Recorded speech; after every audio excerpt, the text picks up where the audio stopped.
Timnas Indonesia gagal membendung Afghanistan dalam laga uji coba. Skuad Garuda tumbang 2-3 setelah tertinggal 3 gol lebih dulu.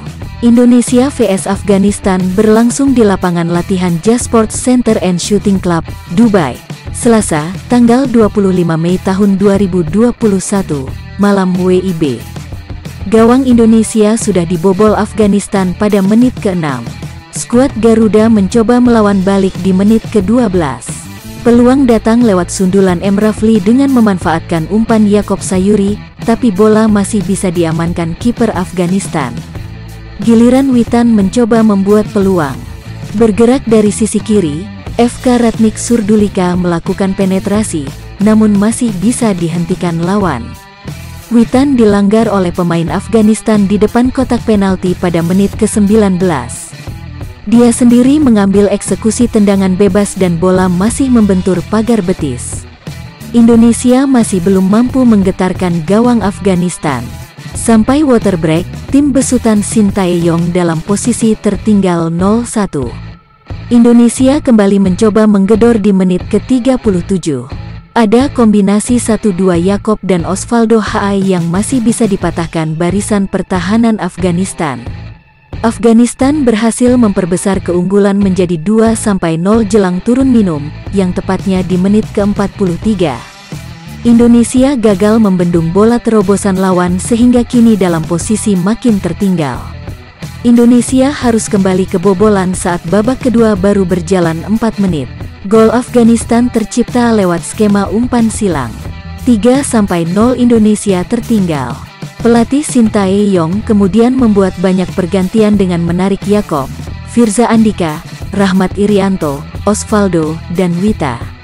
Mereka semua digantikan oleh Genta Alparedo, Pratama Arhan, Nur Hidayat Haji Haris, Syahrian Abimanyu, Adam Alis. Indonesia berhasil memperkecil ketertinggalan menjadi 1-3 di menit ke-59. Adalah Egy Maulana Fikri, yang baru masuk di babak kedua, muncul menyambar umpan Kusediah Hariyudo. Gawang Afghanistan kembali dibobol Indonesia pada menit ke-64.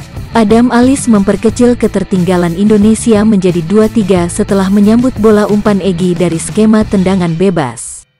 Indonesia kembali mengancam Afghanistan di menit ke-88. Bola sontekan Yudo masih mampu dihalau kiper lawan. Tak ada gol tambahan dari Indonesia hingga laga tuntas. Afghanistan keluar sebagai pemenang dengan skor 3-2.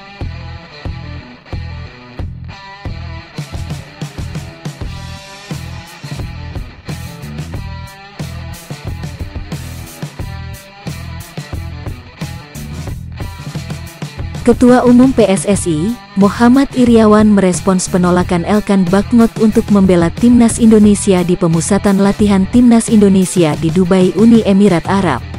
Namun meski begitu, Iryawan memastikan bahwa Elkan tetap komitmen membela Indonesia di kemudian hari. Elkan Bagnot memang termasuk dalam 28 pemain yang dipanggil oleh Shin Tae-yong. Dirinya disiapkan untuk mengikuti 5 laga Timnas Indonesia, di mana 2 laga uji coba melawan Afghanistan serta Oman, serta 3 laga lanjutan kualifikasi grup G Piala Dunia Zona Asia, yakni menghadapi Thailand, Vietnam, serta Uni Emirat Arab. Namun Elkan justru tidak datang ke Dubai, Uni Emirat Arab. Pemain berpostur tubuh tinggi ini beralasan karena Dubai masih dalam zona merah penyebaran virus COVID-19. Tentu tidak datangnya Elkan ke Dubai menimbulkan berbagai spekulasi, di mana dikhawatirkan pemain berpostur jangkung ini membelot dan tidak jadi membela Timnas Indonesia. Terlebih usia Elkan masih sangat muda, yakni 18 tahun. Sehingga dirinya masih ada peluang untuk membela Thailand yang merupakan tanah kelahirannya atau membela Timnas Inggris. Terkait hal ini, Muhammad Iryawan pun angkat bicara, di mana ia sudah bersikap keras terhadap Elkan terkait situasi ini.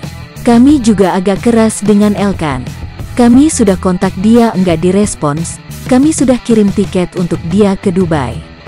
Saya tanya agak keras, ucap Iryawan. Tapi Iryawan bisa bernafas lega, sebab berdasarkan komunikasi PSSI dengan Elkan, bahwa Elkan masih setia membela Timnas Indonesia. Namun memang bukan saat ini. Kamu masih mau bela timnas Indonesia enggak? Ditanya begitu, yang hubungi PLT, Sekjen PSSI, Yunus Nusi. Dia Elkan Bagnot, sampaikan akan bela timnas Indonesia, tapi klubnya enggak izinkan dia ke Dubai karena masalah larangan perjalanan, beber ketum PSSI. Jadi, sebenarnya klubnya yang tak beri izin, Elkan sudah sampaikan. Ada WhatsApp-nya, bisa ditanyakan. Tapi saya terakhir memang keras, intinya ini orang mau bela kita, Indonesia, atau enggak, pungkasnya.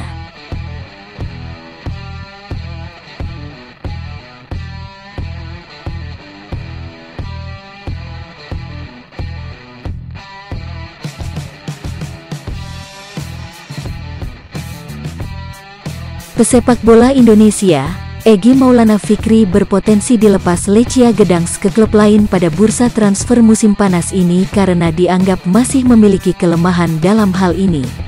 Kontrak Egy Maulana Fikri di Lechia Gdansk akan berakhir pada tanggal 30 Juni tahun 2021. Hingga saat ini, pihak Lechia belum menawarkan kontrak baru guna memperpanjang masa bakti pemain berusia 20 tahun tersebut. Meski begitu, pelatih Lechia, Piotr Stokovic, sudah memberikan sinyal bahwa Egy tidak akan bertahan di klub asal Polandia ini. Ketidakmampuan bersaing secara fisik menjadi alasan utamanya. Liga Polandia juga bukan kompetisi yang mudah. Ini adalah liga yang menggunakan fisik, ujar Stokovic dilansir dari Sportowe Fakti. Jadi, bagi sebagian pemain ini akan menjadi masa sulit, seperti Egy. Meski mempunyai kemampuan bagus, fisik sering menjadi pemenang di sebuah pertandingan, lanjutnya. Jika kita lihat tim yang berada di papan atas klasemen Pro Junior, di luar Pogon Szczecin, tim-tim yang mempunyai pemain dengan postur kecil berada di papan tengah atau bawah. Jika Egy pada akhirnya dilepas oleh Lechia Gdansk, Stokovic tidak menutup kemungkinan bahwa Egy akan mengucapkan selamat tinggal dengan karirnya di Eropa. Sebab, Lechia memiliki rencana meminjamkan Egy ke klub lain agar pemain timnas Indonesia ini memiliki jam terbang tinggi untuk meningkatkan kualitas permainannya.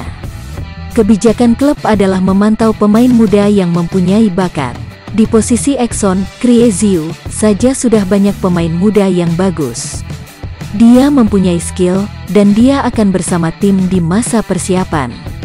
Tapi kami juga mempertimbangkan kemungkinan dia dipinjamkan ke klub lain. Di usia seperti ini, bermain secara reguler sangat penting. Pemain muda tidak hanya dimainkan karena mereka berusia, tapi juga harus mempunyai kualitas, ungkap Stokovic.